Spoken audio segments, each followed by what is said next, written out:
Estaba pensando algo que el Señor ha puesto en mi corazón y que he estado un poco meditando y que ha sido de bendición para mí. Tiene que ver con la historia de Juan el Bautista, porque Juan el Bautista fue el precursor de Jesús. Conocemos poco de él, ¿no? Algunas cosas, pero si indagamos en la palabra y vemos un poco en el fondo su mensaje, su llamado, el propósito de Dios con su vida, podemos aprender también muchas cosas que podemos trasladar a nuestra propia vida personal. En el relato, cuando hablamos de la Navidad y hablamos del ministerio de Jesús, muchas veces se nos escapa el ministerio de Juan el Bautista, que incluso Jesús necesitó un precursor. Qué cosa, ¿no? Que Jesús necesitó un hombre que le promocionara. Pues así es, ¿no? Que el ministerio de Juan el Bautista fue súper importante. Y fue tan importante que su ministerio dependió del ministerio de Jesús. O sea que Jesús dependió de Juan el Bautista, porque cuando él entra en escena, Juan había preparado el ambiente, ¿no? Y eso habla también de la dependencia de Jesús en lo humano. Pero bueno, vamos a leer el anuncio del nacimiento de Juan en Lucas capítulo 1, versículo 5. No sé si nos va a dar tiempo a acabar con el mensaje. Yo solamente digo, bueno, lo que nos dé tiempo, ¿no? Pero bueno, vamos a leer el anuncio del nacimiento de Juan. Podemos hacerlo de esta forma, que vamos a ir parando un poco y dialogando con el texto y vamos a estar atentos para que no nos perdamos nada, para que sea útil, ¿no? Bueno, dice, hubo en los días de Herodes, rey de Judea, un sacerdote llamado Zacarías, de la clase de Abías. Su mujer era de las hijas de Aarón y se llamaba Elisabet. Ambos eran justos delante de Dios y andaban irreprensibles en todos los mandamientos y ordenanzas del Señor. Pero no tenían hijo, porque Elisabet era estéril y ambos eran ya de edad avanzada. Bueno, esto nos suena, ¿no?, de otras historias del Antiguo Testamento. Aquí lo que tenemos que pensar es que Dios se glorifica en nuestra debilidad. Él se ensalta en nuestra flaqueza y situaciones pésimas. Él es experto en glorificarse en aquel que no tiene nada, que no hace nada, ¿no? Ahora, aquí habla de que ellos eran justos y eran irreprensibles. No eran perfectos, pero su actitud y su constancia habla que no tenían nada en qué reprenderles. Has hecho esto mal o aquello. Tendrían las imperfecciones del ser humano, ¿no? Pero su actitud y su visión. Él era sacerdote y entonces, claro, no tenían hijo y Juan el Bautista fue el que Dios les permitió que lo tendrían en su seno. ¿Por qué Dios eligió esta familia? Lógicamente, Juan el Bautista creció en una familia espiritual. Y aquí podemos pensar que qué importante es que nosotros tengamos familias espirituales. Porque nuestros hijos que crecen, no sabemos lo que Dios puede hacer con ellos. Dios quiere familias con un enfoque espiritual, que sean irreprensibles, que sean santos, que busquen a Dios en medio de sus crisis, en medio de sus tristezas. Porque luego vamos a ver el canto de Elisabet, que fue un canto tremendo de gratitud y de alabanza a Dios. Y entonces dice que aconteció ejerciendo Zacarías el sacerdocio de Dios según el orden de su clase, conforme a la costumbre del sacerdocio, le tocó en suerte ofrecer el incienso. Y entrando en el santuario del Señor, y toda la multitud del pueblo estaba fuera orando a la hora del incienso. Hay un ambiente de oración, hay un ambiente de intimidad con Dios, donde se revelan los planes de Dios. Hermanos, los planes de Dios se revelan en su presencia. No cuando estamos distraídos, viendo alguna película o en la playa ahí tomando... Bueno, también puede ser, ¿no?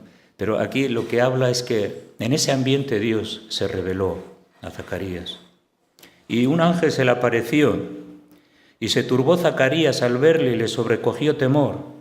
Pero el ángel le dijo a Zacarías, no temas porque tu oración ha sido oída. O sea que la oración de Zacarías, no una oración, la oración de toda su vida, porque eran ancianos, su mujer estéril, entonces ya claro, no había posibilidad de tener hijos. Pero la oración de Zacarías había sido oída. ¿Cuándo Dios responde? Pues no nos debería preocupar cuando Dios responde. Deberían preocuparnos que nosotros tenemos que perseverar y ser fieles.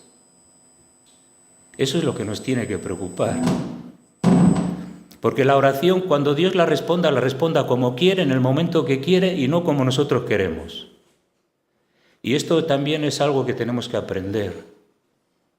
Que aunque Dios no nos dé lo que queremos, o no veamos lo que deseemos, aunque no tenga que ver a veces con algo egoístamente nuestro, sino que puede ser que anhelemos cosas y deseos que tienen que ver con el reino de Dios, pero sin embargo pues a veces no lo vemos, ¿no? Pero no por eso debemos de dejar ir adelante. No temas porque tu oración ha sido oída. Eso nos habla de que Dios siempre es fiel, siempre ha sido fiel. Hubo un hermano en algunas convenciones que solía repartir unos pequeños hojitas con versículos bíblicos y todo eso, ¿no? Y claro, él le tocó a Maite, creo que Maite recogió, Dios es fiel, siempre ha sido fiel conmigo, siempre lo será. Dios es un Dios siempre fiel. O sea, Dios siempre es fiel. ¡Aleluya! Tu oración ha sido oída. 40, 50 años. Zacarías, tu oración ha sido oída, has sido un hombre fiel, has perseverado. Ahora viene la respuesta. ¿No? Pero este señor que le dio esta pequeña hojita a Maite, a mí también me dio otra, pero yo me quedé con la de mi mujer.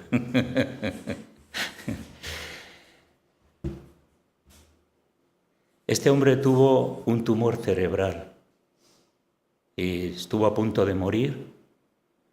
Entonces, claro, él es un misionero, creo que todavía vive.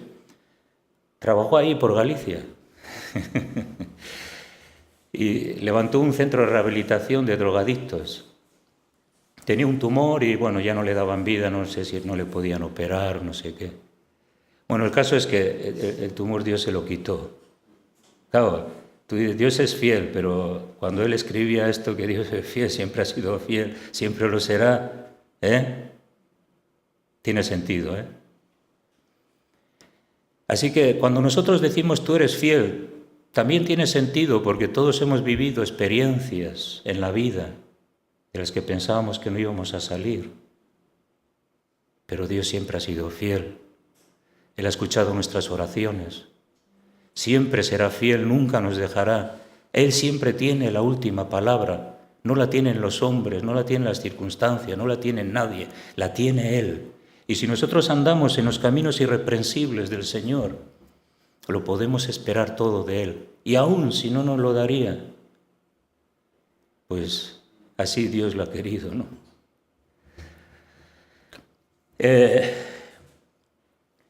Dice que tendrás gozo y alegría, y muchos se regocijarán de su nacimiento. Esto habla de Juan el Bautista. Tendrás gozo, Zacarías, esa tristeza que siempre te ha acompañado, que no tienes hijo. Entonces, tener hijo primogénito y hijo único era, pues, tras la tristeza vendrá el gozo, siempre. Tras la tormenta vendrá la paz. Tras los momentos complicados de crisis. Yo tengo un mensaje que siempre no se me olvida. Tengo un mensaje que tiene que ver con la crisis. La crisis también pasa. Y Dios siempre es fiel. Dios siempre es fiel. Vendrán gozo y alegría. Jesús dice que vuestra tristeza se convertirá en gozo. Después de la tristeza viene la alegría, pero antes es la tristeza. ¿Para qué? Para que digamos que Él es fiel. Experimentar eso también. Bueno, era un poco nazareno, dice que muchos se regocijarán en su nacimiento, pues que será grande delante de Dios, no beberá vino ni sidra, y será lleno del Espíritu Santo aún desde el vientre de su madre. Y luego más adelante vemos que el relato fue así. Y hará que muchos de Israel se conviertan al Señor Dios de ellos. Este era el ministerio de Juan el Bautista. Que será grande, se regocijarán ellos, el Espíritu Santo vendrá sobre ellos y tendrá un ministerio de reconciliación de los hombres con Dios. Y dice que irá adelante con el espíritu y el poder de Elías. Cuando Juan el Bautista, si nos da tiempo leeremos, apareció en escena, algunos creían que Elías había resucitado de los muertos, porque la profecía habla de que Elías volverá. Y el pueblo pensaba que era ese Elías de la profecía, pero no ese Elías en carne y hueso que vivió en el Antiguo Testamento, sino el Juan el Bautista que vendría con el mismo espíritu y el mismo poder, para hacer volver los corazones de los padres a los hijos y de los rebeldes a la prudencia de los justos, para preparar el año al Señor un pueblo bien dispuesto. Esto de hacer volver los corazones de los padres a los hijos, ¿no? Puede ser que los padres no amaban lo suficientemente a sus hijos, no les entregaban la enseñanza bíblica, no les enseñaban y por lo tanto los padres tenían algo que corregir, que tenían que preocuparse de sus hijos, ¿no? Tratar con sus hijos, discipularles, enseñarles, darles tiempo, ¿no? Enseñarles las normas justas de la palabra de Dios. Y por eso que los padres necesitaban una reconversión a su entrega y sacrificio, a su compromiso con sus hijos. Dios nos ha dado hijos y tenemos un compromiso con ellos. No puedo vivir y decir a la mujer, quédate con ellos, que me voy a ir de fiesta una semana y no les enseñamos, no les discipulamos, no les damos tiempo, quiero vivir mi vida. Y eso es lo que ocurrió también, que Dios iba a cambiar esos corazones de los padres, que no habían sido los padres que Dios quería que serían. Y de los rebeldes a la prudencia de los justos, para preparar al Señor un pueblo bien dispuesto. Así que Juan el Bautista lo que hizo es preparar el corazón del pueblo. Dijo Zacarías al ángel, ¿en qué conoceré? Porque yo soy viejo y mi mujer es de edad avanzada. Respondió el ángel y dijo, Juan, yo soy Gabriel y estoy delante de Dios. He sido enviarte a hablarte y darte estas buenas nuevas. Por lo tanto, como has sido incrédulo, quedarás mudo y no podrás hablar hasta el día en que esto se haga, por cuanto no creíste mis palabras, las cuales se cumplirán en su tiempo. Así que Zacarías, el Señor le reprendió, se quedó mudo. Pero en esa mudez, Zacarías aprendió algo, ¿no? Cuando Dios nos disciplina, cuando Dios nos corta el orgullo, sí, ahora yo tengo una revelación del ángel, pero Dios lo humilla, le dice, no has creído, por lo tanto vas a estar mudo. Pues vaya aflicción. Así que bueno, después de aquellos días concibió su mujer Elizabeth y se recluyó en casa por 5 meses diciendo, fíjate que se recluyó en casa por 5 meses. Yo creo que esta mujer decidió no tener contacto, tendría contacto con la gente, pero dice que se recluyó. Elizabeth dijo, mira, yo me voy a quedar aquí 5 meses y lo que voy a hacer es pensar en cuán grande es el Dios Todopoderoso. Se recluyó diciendo, así ha hecho conmigo el Señor en los días que se dignó quitar mi afrenta entre los hombres. Había una obsesión en esta mujer. No fue a comprar, a celebrar una fiesta, se recluyó porque había algo muy importante en su corazón y era mirar a aquel que había quitado la ofrenda de su vida, aquel que había respondido en su ancianidad, aquel que había sido fiel, aquel al que le tenía que adorar, bendecir y servir y glorificar porque había visto algo tan grande en su vida que no quería hacer otra cosa que adorar, servir, agradar, bendecir. Esto nos recuerda a nuestro primer amor. Nuestro primer amor. El otro día en el culto de oración vino esa palabra a mi corazón, ¿no? Y hay una canción que dice, quiero estar en intimidad contigo. ¿Cómo luego sigue? Escuchar tu voz una vez más. Bueno, estoy un poco olvidadizo yo. Intimidad. Primer amor, intimidad. Cuando nos encontramos con el Señor y cuando el Señor nos liberó a mí, me liberó de cientos de demonios, oprimiéndome. Me liberó de la esclavitud de sinfín de cosas. Respondió a mis oraciones, dio respuesta a mi vida. Entonces, claro, quiero estar en intimidad contigo. No me importaba absolutamente nada más. ¿Qué comeré? Bueno, ayunar. ¿Qué vestir? Eso, entregar mi vida una vez más a tu santidad. Entonces, nuestro primer amor. Esta mujer cuando era religiosa, servía con su marido sacerdote, cumplían con la ley de Dios, se regocijaron, pero hubo un momento en ellos que Dios se reveló de una forma maravillosa como la que vemos. Y si vemos la historia de algunos creyentes, hay momentos en sus vidas, aunque hayan vivido 20, 30 años, que hay algo sobrenatural en sus vidas, en que Dios se mueve de una forma sobrenatural. Dios responde de una forma sobrenatural. Y de repente su enfoque de la vida cambia. Deja de preocuparse por lo efímero, por lo superficial, y empieza a querer ver a aquel que le ama y que ha sido fiel con él. Y es una obsesión. Cuando hablamos de las obsesiones, no son buenas, pero la obsesión por Jesús sí. Porque cuando estamos obsesionados por algo, solamente pensamos en eso, solamente queremos eso, solamente nos enfocamos en eso y no hay nada más importante. Y es más, todo se subordina a aquello que es más importante de mi vida. Hermanos, necesitamos eso. Necesitamos eso, intimidad.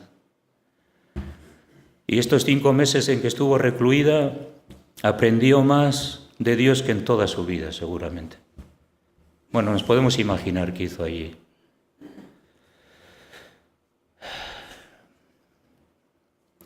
Dios ensalta al que se humilla.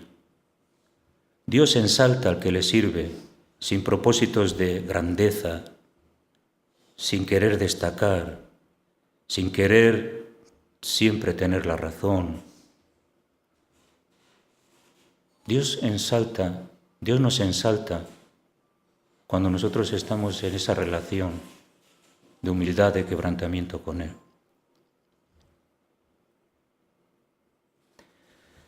Y vemos que Jesús fue contemporáneo. A los 6 meses María también se queda embarazada, y en este caso el embarazo era por obra del Espíritu Santo, pero también María aceptó ese reto, ¿no? Y ella dice, hágase conmigo conforme a tu palabra. O sea que Dios le dio una palabra, ella la creyó, tuvo fe, no como Zacarías, que no la tuvo. María tuvo fe y dijo, hágase en mí según tu palabra. Aunque todo eso significaba mucho para ella, no vamos a entrar en ese contexto, muchos sabemos lo que ocurrió con María, ¿no? Pero qué importante es tener fe en lo que Dios ha dicho, en las promesas de Dios, lo que Dios hará. Es tener fe y confiar y esperar, porque por mucho que nosotros nos esforcemos y seamos como las competiciones, queremos llegar el primero, ser el más visto, el más aplaudido, el que más éxito tiene, todo eso lo tenemos que dejar a un lado. Y a veces estamos llenos de todas esas cosas. Y decís, hágase conmigo según tu palabra, y voy en pos de tus promesas, que se haga tu voluntad en mi vida. Porque a veces el que las promesas de Dios se cumplan en nuestra vida, ¿sabéis una cosa? Significa sufrimiento. Las promesas de Dios se cumplen en nuestra vida, pero a veces se cumplen a través del sufrimiento. Y María tuvo que sufrir, ¿no? Bueno, se encuentran María y Elizabeth. Qué hermoso este encuentro. En aquellos días, levantándose María, fue deprisa a la montaña, a una ciudad de Judá. Y entró en casa de Zacarías y saludó a Elizabeth. Y aconteció que cuando oyó Elizabeth el saludo de María, la criatura saltó en su vientre. Y Elizabeth fue llena del Espíritu Santo.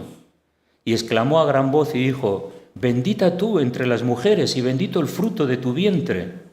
Empezó a profetizar esta mujer, Elizabeth empezó a profetizar a María. La unción del Espíritu Santo estaba sobre ella y Elizabeth entendió que el fruto que había en el seno de María era Jesús. Cuando estamos bajo la unción del Espíritu Santo, ¿no? Y en la dirección de Dios, también hay revelación. Necesitamos revelación para descubrir las cosas de Dios, ¿no? También.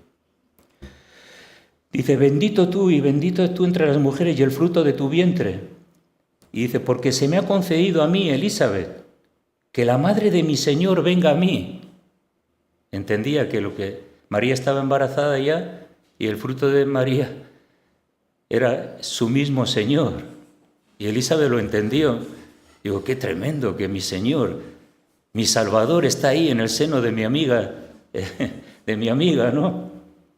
Pero para mí este encuentro tiene que ver también con María fue concebida por obra del Espíritu Santo.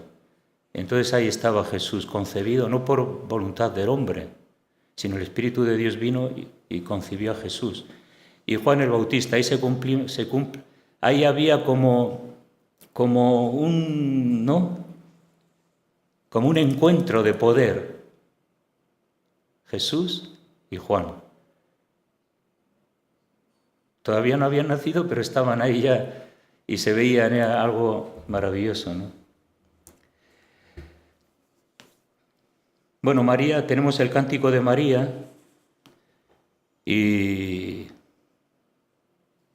pero vamos a leer el cántico de Elizabeth, versículo 57, 1:57, con lo que Elizabeth,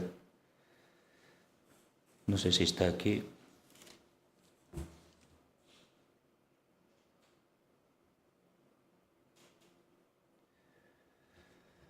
Bueno, vamos a leerlo.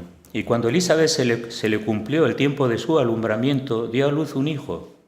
Y cuando oyeron los vecinos y los parientes que Dios había engrandecido para ella con su misericordia, se regocijaron con ella. Y aconteció que el 8º día vinieron para circuncidar al niño y le llamaban con el nombre de su padre, Zacarías. Pero respondió su madre diciendo, no, se llamará Juan. Le dijeron, ¿por qué? no hay ni en tu parentela que se llame con ese nombre. Entonces preguntaron por señas a su padre cómo le querían llamar. Y pidiendo una tablilla escribió diciendo, Juan es su nombre, y todos se maravillaron. Al momento fue abierta su boca y suelta su lengua y habló bendiciendo a Dios. La primera cosa que hizo Zacarías es bendecir a Dios con su lengua. Cuando tuvo la oportunidad, o no podía hablar, cuando tuvo la oportunidad lo que hizo es bendecir a Dios con su lengua. Lo primero que podemos hacer siempre en nuestra vida es bendecir a Dios por las cosas que ha hecho. Se llenaron de temor todos sus vecinos y todas las montañas de Judea se divulgaron todas estas cosas, o sea que hubo un avivamiento de esta información. Y todos los que lo oían los guardaban en su corazón, diciendo, ¿en quién pues será este niño? Que la mano del Señor, ¿quién será este niño? Y la mano del Señor estaba con él. Y Zacarías su padre fue lleno del Espíritu Santo y profetizó diciendo, bueno, es la profecía de Zacarías, estaba pensando no sé si está en otro lugar. Así que el Espíritu de Dios vino sobre Zacarías y empezó a profetizar.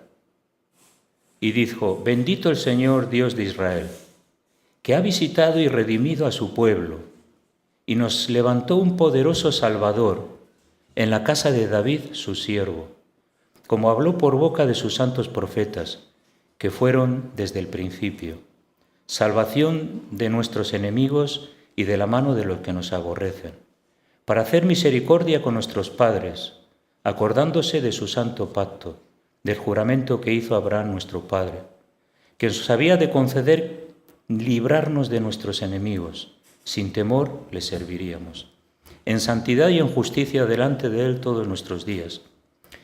Y aquí, fíjate que un padre está profetizando sobre su hijo, ¿no? Puede ser que Dios, como padres también, nos ayude a entender qué es lo que Dios quiere para nuestros hijos. Y apoyemos también todo lo que tiene que ver, tener visión con nuestros hijos es importante. Darles visión de lo que yo creo que Dios tiene para él, aunque él luego desarrollará y crecerá. Pero qué importante. Aquí esto siempre me ha llamado la atención, que un padre está profetizando sobre su hijo, porque el Espíritu Santo estaba sobre él. Y aunque fue algo excepcional, no por eso también tenemos como padres tener visión sobre nuestros hijos y poderles transmitir algo de Dios también, para que ellos lo puedan percibir y puedan crecer con esa percepción. Y tú, niño, profeta del Altísimo serás llamado, porque irás delante de la presencia del Señor para preparar sus caminos, para dar conocimiento de salvación a su pueblo, para perdón de sus pecados, por la entrañable misericordia de nuestro Dios, con que nos visitó desde lo alto la aurora, para dar luz a los que habitan en tinieblas y en sombra de muerte, y encaminar nuestros pies por camino de paz. O sea que para Zacarías, si entendemos que él conocía las Escrituras, sabía que todo esto iba a acontecer, pero nunca se imaginó que él iba a ser el padre del precursor del Mesías, nunca se lo imaginó. Si se lo habrían contado, habrían dicho, bueno, pues, ¿qué me dices? Pobre de mí, anciano, y mi mujer. No se lo habría creído. Fijaros lo que eso significó para él, que las promesas que él estaba esperando tenían cumplimiento en el seno de su familia, y el propósito y el plan de Dios tenía que ver con él, con su esposa y con su hijo. Increíble, ¿no? Ahora, también Dios tiene un plan, y ese plan, llevarlo a cabo, va a hacer que nosotros nos quedemos maravillados de lo que Él puede hacer con nuestra vida. No desestimemos lo que tenemos. No pensemos que Dios usará a otro. No. Tú, como hemos leído al principio, lo que tenemos que ser es ser fieles, perseverantes. Y hay un momento en que Dios te puede revelar de una forma maravillosa el plan de Dios para ti, te vas a quedar maravillado. Pueden ser cosas grandes, pero igual no, pueden ser cosas pequeñas, pero esas cosas pequeñas, espirituales, que tienen sentido en tu vida y son trascendentales para ti, van a hacer que tú también puedas glorificar a Dios en tu vida. A veces lo he contado y lo quiero contar otra vez, porque hay momentos especiales en nuestra vida, en los tuyos también, los ha habido, ¿no? Te puedes acordar de alguno, ¿no? Cuando Dios te visitó, cuando Dios te respondió, cuando Dios te libró. ¡Aleluya!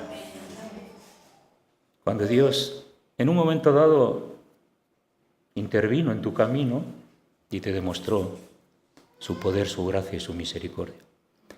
Cuando estábamos Maite y yo en la escuela bíblica, ahí en Lérida, solíamos todas tardes orar juntos, nos poníamos de rodillas en la cama después de comer, Maite a un lado y a otro, a veces estamos en un lado de la cama, otras veces estamos en otro, que estamos orando. Y hubo un momento en esos tiempos de oración que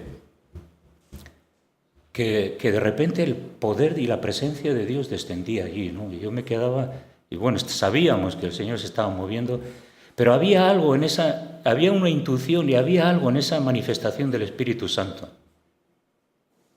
Y el Señor me decía que yo te voy a usar. Te voy a usar para el ministerio, te voy a usar para... Y yo digo, pero bueno, Señor, pero yo he venido aquí a estudiar, sí, a prepararme, pero... Y otro día le decía a Maite, que Dios me está llamando. Espero que te llame a ti también, porque si no, lo vamos a echar todo por tierra. Y así fue, ¿no? Bueno, vosotros me conocéis, yo salgo aquí, predico, pero vosotros no conocéis mis sentimientos y no conocéis un poco mi trasfondo, no conocéis cómo a veces yo me siento. No, parece que soy fuerte, ¿no? Pero las apariencias engañan.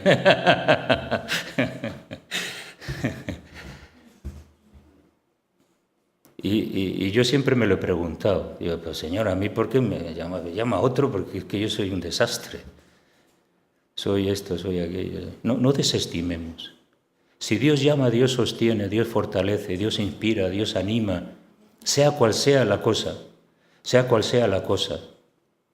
Y no es algo que nosotros elegimos, hermanos. Si tú eliges algo para servir a Dios, ¿sabes? Es posible que te equivoques. Pero si Dios decide por ti, estás seguro. Y necesitamos confirmaciones de Dios en nuestra vida, porque la vida no es fácil. El servicio cristiano no es fácil, es muy complejo. Y si tú no sabes quién te ha llamado, pronto te vas. ¿A que sí? Pero Dios estaba obrando en esta familia y Zacarías se quedó maravillado de lo que Dios iba a hacer. Ahora, Juan el Bautista creció en una familia entregada a Dios. El ambiente que Dios eligió, Juan el Bautista no creció en cualquier familia, creció en esta, la eligió. Nuestros hijos que tenemos, Dios nos los ha dado. Y sabes que los tienes tú, pero Dios ha elegido que estén en el seno de tu familia. Qué responsabilidad, ¿no? Y dice que el niño crecía en espíritu y estuvo en lugares desiertos hasta el día de su manifestación en Israel. Qué importante, vemos que el niño crecía, se fortalecía en espíritu, no solamente crecía, no dice que crecía físicamente, crecía espiritualmente. Qué interesante, ¿no? Entonces ese crecimiento espiritual del niño, ese desarrollo espiritual del adolescente, ese desarrollo espiritual del joven, es súper importante, porque viene un día en que Dios les llama y es importante que haya habido ahí también un desarrollo espiritual.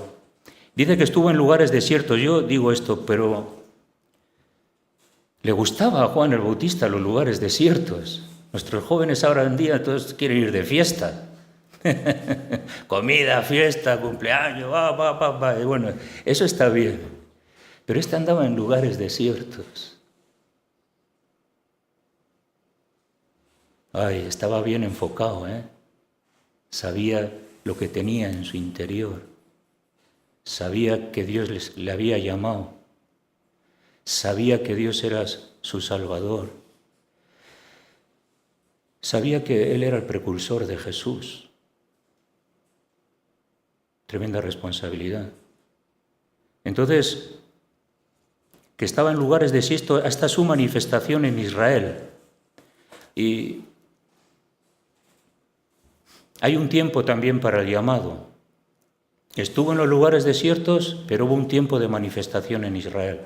Significa que desde que Dios empieza a prepararte, hasta que Dios te llama y sabes que hay un comienzo de un ministerio, de un desarrollo de tu trabajo, de tu servicio, una nueva dimensión, hay un proceso, ¿no? Jesús dice que se fue de sus padres 3 días, ¿no? Eran 3 días, Coti, al final. Y sus padres no le buscaban. ¿Dónde estás? ¿Dónde estás? Que no, en las cosas de mi padre es necesario que esté.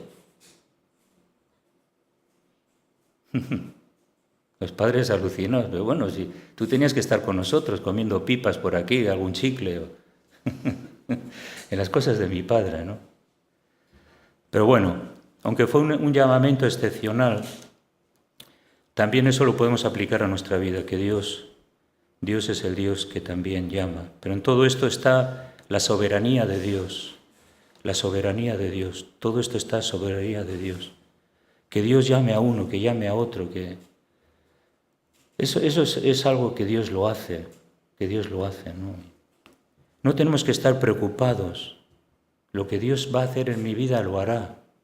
Lo importante es que yo le sea fiel. Y hay un momento en que Dios irrumpe en mi vida y me dice, hay cambio de planes, ahora esto. Pues también, ¿no?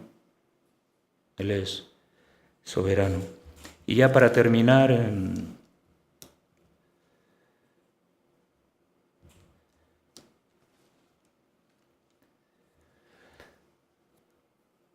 sí, aquí habla de que en Lucas capítulo 5, versículo 33, él llevaba una vida ascética, ¿no? O escética, no sé cómo se llama, asceta, un poco apartado, ¿no? Lo vimos en Jesús también, que él se apartaba, 5:33. Dice, entonces ellos le dijeron, ¿por qué los discípulos de Juan ayunan muchas veces y hacen oraciones, y asimismo los fariseos, pero los tuyos les dicen a Jesús, comen y beben? Parece ser que el ministerio de Juan el Bautista había mucho énfasis en el ayuno y la oración. El ayuno y la oración tiene que ver con que tú te apartas. Y claro, no solamente dejas de comer, sino que el ayuno a veces tiene que ver con lo que miras, con lo que sientes, con lo que deseas, con lo que... Y eso es apartarse, ¿no? El ayuno y oración es apartarse. Una cosa es ayunar y decir, bueno, me voy por ahí a pasear, voy a ver una película. No, pero el ayuno tiene que ver en que... Y la oración tiene que ver en que tú te apartas. Y él vivía en el desierto y está un poco apartado, era un poco asceta, ¿no? En ese sentido, no sé si estoy pronunciándolo bien. Pero que tenía esa connotación en su ministerio. Y todos sus discípulos ayunaban y oraban, se lo enseñó. Entonces todos ayunaban y todos oraban. Lucas 11:1 también hace, ya con esto terminamos, hace mención. Cuando Jesús habla sobre la oración y dice que aconteció que estaba Jesús orando en un lugar y cuando terminó, uno de sus discípulos, en otra parte dijo, creo que dice que vinieron los discípulos de Juan y Señor, enséñanos a orar, como también Juan, creo, enseñó a sus discípulos. O sea que Juan enseñó a sus discípulos el ayuno y la oración como instrumentos de cercanía de Dios y de buscar el rostro de Dios. Y eso tiene que ver también en que el ayuno y oración, aunque Jesús luego les reprendió a estos discípulos de Juan y les dijo, bueno, cuando el esposo está de bodas no es tiempo de ayuno, están con él, pero vendrá tiempo cuando ayunarán. Cuando Jesús estuvo, los discípulos no ayunaron. Pero Jesús les dijo, cuando yo falte, entonces vais a tener que ayunar, porque vais a tener que buscar el poder y la presencia de Dios. Yo no voy a estar aquí para solucionar vuestros problemas siempre. Vosotros vais a tener que ayunar y orar para entender y comprender. Entonces, bueno, mientras el esposo está de bodas, y a Jesús le acusaron de bebedor y comilón, porque estaba con los pecadores, comía, y parece que disfrutaba más que de los discípulos de Juan. Pero esa era otra parte de Jesús, ¿no? Cada ministerio es diferente. Yo he conocido personas que han ayunado mucho. Si Dios se lo ha pedido, otros ayunan menos y otros no ayunan. Bueno, el ayuno y la oración es algo que la Biblia nos enseña y tenemos que practicarlo. Nos vendría bien. Pero a veces ayuno de televisión, ayuno de ordenador, ayuno de disfrute de la vida, para centrarnos en Cristo, buscar su presencia.